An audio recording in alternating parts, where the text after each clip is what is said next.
Shalom warga kerajaan, kembali kita jumpa dalam Kingdom Community Message pada malam hari ini. Baik, malam hari ini kita akan membahas dari kitab Rut pasal 1 ayat 16 sampai 17. Demikian firman Tuhan. Tetapi kata Rut, janganlah desak aku meninggalkan engkau dan pulang dengan tidak mengikuti engkau. Sebab kemana engkau pergi, ke situ jugalah aku pergi, dan di mana engkau bermalam, di situ jugalah aku bermalam. Bangsamulah bangsaku dan Allahmulah Allahku. Di mana engkau mati, aku pun mati di sana, dan di sanalah aku dikuburkan. Beginilah kiranya Tuhan menghukum aku, bahkan lebih lagi daripada itu. Jikalau sesuatu apapun memisahkan aku dari engkau selain daripada maut. Judul bahasan kita adalah sesuai dengan apa yang disampaikan dalam firman Tuhan pada hari Minggu yang baru saja kita dengar, yaitu From Breakdown to Breakthrough. Bapak, Ibu, Saudara warga kerajaan, Naomi adalah gambaran orang yang mengalami kebangkrutan. Ya, ketika kita mempelajari tentang Naomi, kita bisa melihat bagaimana Naomi ini mengalami kekecewaan. Dia asalnya adalah orang di Bethlehem, tinggal di Bethlehem, dan kemudian Bethlehem itu artinya rumah roti. Jadi ya tentu itu berkaitan dengan kondisi kampung itu di mana banyak sekali orang-orang yang menghasilkan roti di sana. Dan Bethlehem terletak di Yehuda, yang artinya adalah pujian, praise. Tetapi Bethlehem yang adalah rumah roti itu kemudian ternyata mengalami bencana kelaparan. Mungkin kita bertanya, bagaimana mungkin tempat yang memproduksi roti dan selalu ada pujian di dalamnya ternyata mengalami bencana kelaparan. Dan kemudian suaminya Elimelech, yang artinya namanya Tuhan adalah Raja, Elohim, Melech, Raja, mengambil keputusan yang kelihatannya baik, tetapi ternyata keliru. Dia pergi dari Bethlehem ke Moab. Dia tinggal di sana untuk menghindari kelaparan. Ini keputusan yang baik tentu. Siapa orang yang mau tinggal di tengah bencana? Jika ia bisa pergi dari tempat itu untuk mendapatkan kehidupan yang lebih baik. Tetapi ternyata di Moab, keputusan itu terbukti salah. Di sana mereka mengalami satu kondisi yang buruk, di mana Elimelech meninggal dunia, dan kemudian demikian juga yang terjadi dengan kedua anaknya, Mahlon dan Kilion. Di sana di Moab mereka justru mengalami penderitaan yang jauh lebih besar dan bencana. Keputusan yang kelihatannya baik belum tentu benar, Bapak Ibu. Naomi kemudian kehilangan segala-galanya. Rut 1 ayatnya yang pertama, ayatnya yang kelima. Suaminya dan kedua anaknya tadi sudah kita tahu mati. Ini menjadi satu gambaran bahwa Naomi kehilangan hidup masa kininya dan juga masa depannya. Karena apa? Suami pasangan hidup adalah masa kini, sedangkan anak-anak adalah masa depan kita. Yang cukup memprihatinkan adalah Naomi memberikan nama kepada anak-anaknya, yaitu Mahlon yang artinya sakit, dan Kilion yang artinya susah. Ya, tentu kita perlu tahu bahwa orang Israel memang punya budaya seperti itu, ya.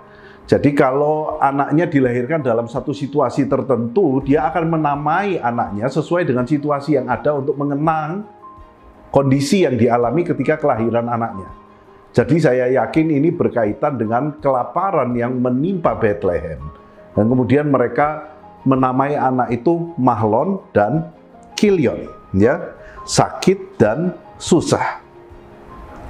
Hal ini menunjukkan bahwa dalam kehidupan mereka mereka ini kelihatannya tidak selalu menanyakan kehendak Tuhan ketika harus mengambil keputusan-keputusan yang penting. Mereka hanya hidup sesuai dengan kondisi yang ada.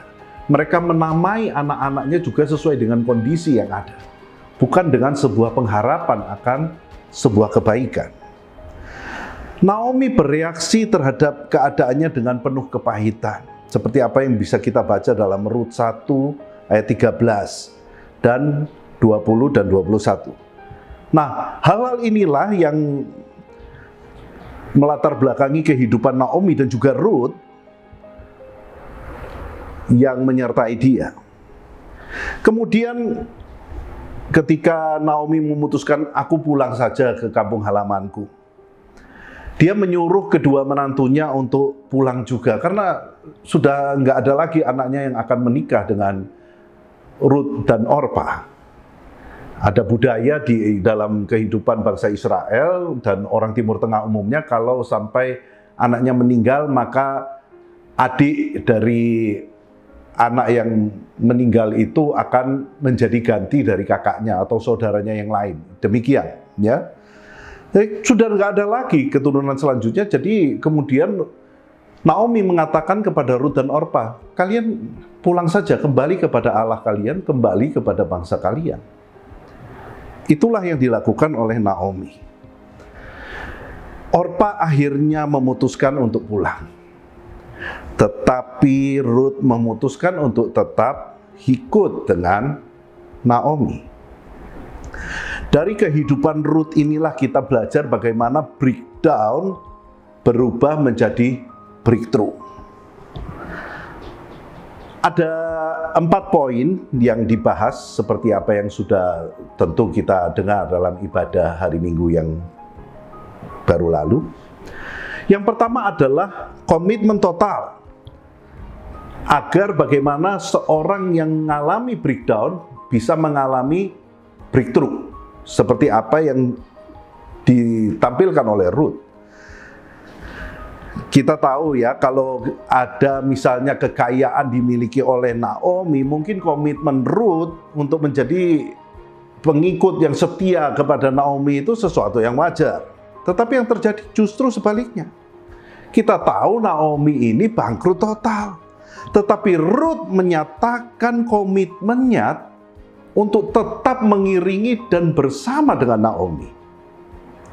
Hal ini menunjukkan bahwa komitmen yang Rut nyatakan sebenarnya bukanlah sebuah komitmen biasa.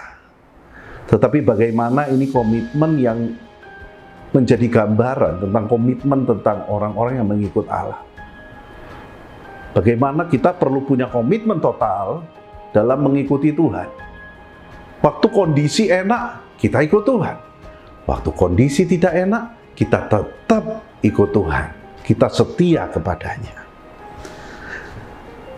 Jadi Rut mengalami kemudian kebaikan yang luar biasa. Karena apa? Karena komitmen totalnya kepada Naomi itu. Di masa pandemi, sakit penyakit seperti apa yang sedang terjadi saat ini. Ini menjadi waktu yang sangat tepat bagi kita untuk menyatakan komitmen total kita kepada Tuhan.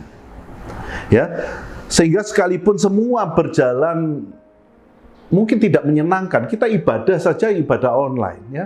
Kita komsel juga kita lakukan secara online. Tapi kita tetap mau melakukan semuanya dengan sungguh-sungguh. Ibadah kita ikuti dengan sikap ibadah. Kita penuh respek terhadap ibadah. Ya, perjamuan kudus kita lakukan tiap minggu, kita tetap melakukannya dengan sikap yang sama seperti ketika kita ada di gereja. Bahkan mungkin bisa lebih sakral lagi, lebih baik lagi. Sekalipun kita online. Komsel juga demikian. Sekalipun kita melakukannya mungkin lewat berbagai aplikasi, bisa lewat Zoom, bisa lewat WA, bisa lewat Line, tapi kita tetap ada satu keterikatan, ada suatu suasana rohani yang baik, kita lakukan dengan sebaik-baiknya. Itulah komitmen total. Yang kedua adalah kerajinan yang tanpa pamrih. Kerajinan itu bukan bagaimana kita menilai diri kita sendiri sebagai orang rajin. Tentu semua orang mungkin akan merasa dirinya rajin sesuai dengan pola pikirnya masing-masing, ya.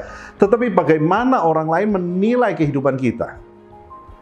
Di hari-hari seperti ini, saat banyak di antara kita yang mungkin sampai hari ini, sekalipun PSBB sudah lewat, kita masih terpaksa melakukan pekerjaan di rumah saja. Marilah kita tetap menjadi orang-orang, baik kita ini pimpinan, kita tetap punya komitmen untuk melakukan segala sesuatu dengan baik. Ataupun kita jadi karyawan, ya tetap kita memberikan yang terbaik yang kita bisa. Bukan bermalasan di rumah, tidak ada yang bisa ngawasi saya, tidak ada yang bisa melihat saya, kemudian kita bermalasan, kita santai, kita tidak melakukan tugas kita, tanggung jawab kita dengan sebaik-baiknya. Nah, inilah kita lihat bagaimana kerajinan Ruth ini tidak perlu diawasi orang. Tapi dia terus rajin. Dia terus hidup dengan penuh tanggung jawab. Naomi adalah ibu mertuanya, bagaikan orang tuanya, yang tidak bisa mengawasi dia, tapi dia melakukan segala sesuatu dengan sangat rajin. Dia bekerja keras, dia berusaha supaya mereka tidak kekurangan. Inilah yang luar biasa yang bisa kita pelajari dari seorang Ruth. Dan hendaknya kita juga demikian. Bagaimana kita selalu jadi anak Tuhan yang rajin, bukan anak Tuhan yang bermalasan. Bapak Ibu Saudara yang dikasihi Tuhan. Dalam hidup manusia itu kan selalu ada pasang surutnya. Tetapi orang-orang rajin selalu dapat jalan keluarnya, Bapak Ibu. Ya. Kondisi sulit dalam perekonomian pernah saya alami secara pribadi.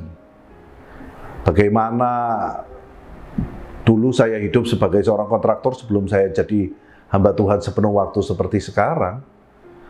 Bagaimana proyek itu kadang ada, kadang tidak. Ada masa di mana saya benar-benar nggak ada proyek sama sekali, Bapak Ibu. Ya, di saat itu saya masih ingat betul tahun 98 waktu itu ada resesi yang begitu besar dan kemudian ya banyak orang nggak punya proyek, termasuk saya. Tetapi bagaimana jalan keluarnya adalah saya berserah sama Tuhan dan berusaha, tetap rajin. Tetap mengerjakan apa yang saya mampu, apa yang saya bisa, saya kerjakan semaksimal mungkin. Hasilnya apa? Pemeliharaan Tuhan tidak akan pernah meninggalkan orang yang rajin. Saya melewati masa-masa yang berat itu, yang kalau sekarang mungkin kalau berpikir, kok bisa ya? Tapi bisa itu. Ternyata saya bisa melalui itu karena apa? Karena saya berserah pada Tuhan, dan saya bekerja dengan rajin dan sungguh-sungguh. Seberapa kecilnya, seberapa tidak berartinya sebuah pekerjaan, saya tetap mengerjakannya dengan sungguh-sungguh. Karena apa? Karena kita harus maksimal di bagian mana yang bisa kita kerjakan. Jangan berpikir bahwa, oh itu tidak pantas kerjaannya buat saya. Saya misalnya seorang sarjana, kerja sesuatu yang kelihatannya nggak cocok dengan ya jenjang pendidikan saya. Jangan seperti itu. Kita lakukan yang rajin apa yang kita bisa. Percayalah, Tuhan pasti akan mencukupi. Itu yang dialami oleh Ruth. Ya, bagaimana dia rajin mengumpulkan berkas jelai dan sebagainya. Rajin sekali. Dia merasa hina? Enggak. Dia rajin, dia tahu bahwa dia memang butuh. Dan butuh kerajinan itu selalu. Jadilah anak-anak Tuhan yang rajin dalam hidup ini.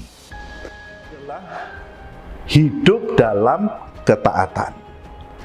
Dalam keterbatasan keberadaan mertuanya, Ruth tetap hormat dan taat kepadanya. Jadi dia bukan hormat karena orang ini adalah orang kaya, orang berpengaruh, tidak. Tapi dia benar-benar hormat karena Ruth ini adalah bagaikan orang tuanya sendiri. Sebagai manusia kita kadang-kadang susah untuk menghormati pemimpin yang kondisinya mungkin sedang ada di bawah kita, ya. Misalnya kita lebih pintar dari dia, kita pendidikannya lebih tinggi daripada dia, atau dia adalah pemimpin yang sedang jatuh, sedang dalam masa yang sukar. Nah, inilah yang jadi teladan Ruth buat kita, ya. Di masa sekarang ini, hormat kepada orang tua kita lihat juga kadang-kadang menjadi hal yang mulai berkurang. Seringkali malah dipertentangkan antara menantu dan mertua. Sepertinya menantu sama mertua ini pasti cekcok terus. Selalu ribut lah pasti gitu ya. Tapi saya juga mau bersaksi. Bagaimana indahnya hubungan saya dengan mertua saya, ya, dan sebaliknya juga istri saya dengan ibu saya. Kan punya hubungan yang sangat baik. Kenapa?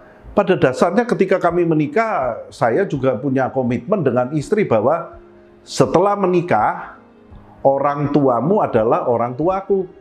Dan orang tuaku adalah orang tuamu. Nggak boleh dibeda-bedakan. Ini mama mertua, ini papa mertua, ini papamu, ini mamamu. Tidak. Tapi inilah orang tua kita. Dan kita benar-benar jadi anak yang harus berbakti, hormat, bersikap baik terhadap mereka.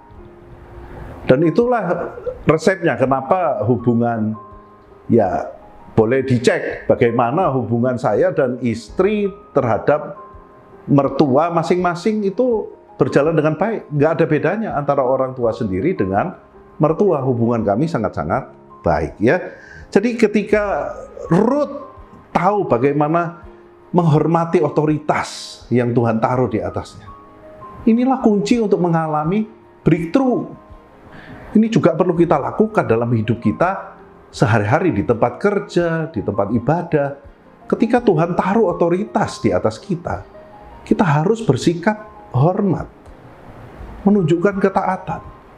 Bukan karena, oh orang ini, ini hamba Tuhan, tidak sukses ini, gerejanya tidak hebat ini, atau pendidikannya kurang tinggi. Enggak. Jauhkanlah dari kita pikiran-pikiran demikian, karena kalau kita terus begitu, kita akan menghambat kemajuan kita sendiri dan akhirnya menghalangi kita mengalami breakthrough. Ya. Poin yang keempat adalah hidup yang berbuah. Saat Ruth hidup dalam keadaan yang berbeda, setelah kemudian dia ditebus oleh Boas, dia jadi istrinya Boas, apakah dia meninggalkan Naomi? Tidak. Kondisi yang tidak enak, dia setia sama Naomi. Ketika kondisi berubah jadi jauh lebih enak, jauh lebih baik, rasa hormat dan sayangnya terhadap Naomi tidak pernah berubah. Breakthrough yang dialami Ruth adalah ada beberapa hal yang dia sungguh-sungguh kemudian bisa kita baca di Alkitab, ya. Pertama, dia berada dalam daftar garis keturunan Mesias. Wow, luar biasa sekali kan? Dia berada dalam daftar garis keturunan raja-raja Yehuda. Ya, tentu Daud keturunan dari Boas dan Ruth. Padahal dia orang Moab loh, bukan orang Israel asli. Tapi tercatat dalam sejarah Israel, bagaimana dia menurunkan raja-raja dan bahkan menurunkan Sang Mesias itu sendiri. Dan yang ketiga, kita melihat bagaimana kehidupannya sangat diberkati dan menjadi sesuatu yang signifikan dalam sejarah. Bapak Ibu yang terkasih, warga kerajaan sekalian, Ruth ini adalah bagaikan gambaran kita sebagai umat Tuhan. Dan Boas adalah gambaran dari Tuhan Yesus. Bukan maksudnya mengalegorikan, ya. Tetapi ya memang ini gambaran kecil. Tentu tidak pantas-pantasnya kita menyamakan Boas dengan Tuhan Yesus. Karena Yesus Allah. Tapi ini sebuah gambaran kecil dari karya Allah yang besar menebus kita.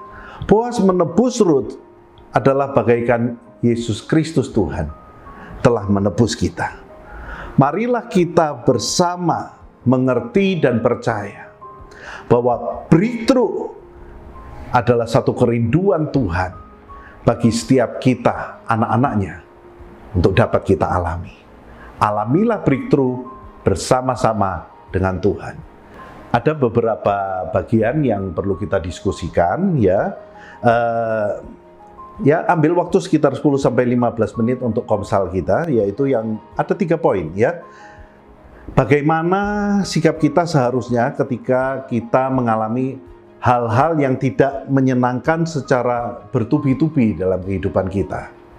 Ya, seperti halnya tadi Naomi, Elimelech mengalami bagaimana mereka kelaparan, kemudian pindah ke Moab, ternyata juga di sana mengalami kebangkrutan, ya. Bagaimana sikap kita? Mungkin bisa sharing satu dengan yang lain, ya.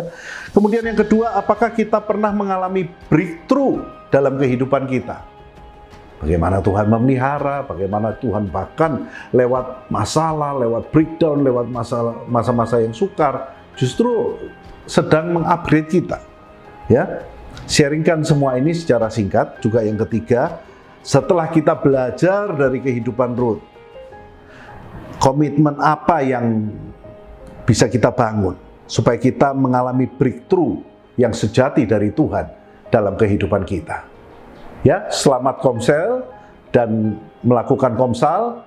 Kiranya kita semua diberkati dan saling menjadi berkat. Nanti untuk pokok-pokok doa akan dipimpin oleh Gembala Komsel, ya. Sampai jumpa dalam Kingdom Community Message berikutnya. Tuhan Yesus memberkati kita. Haleluya.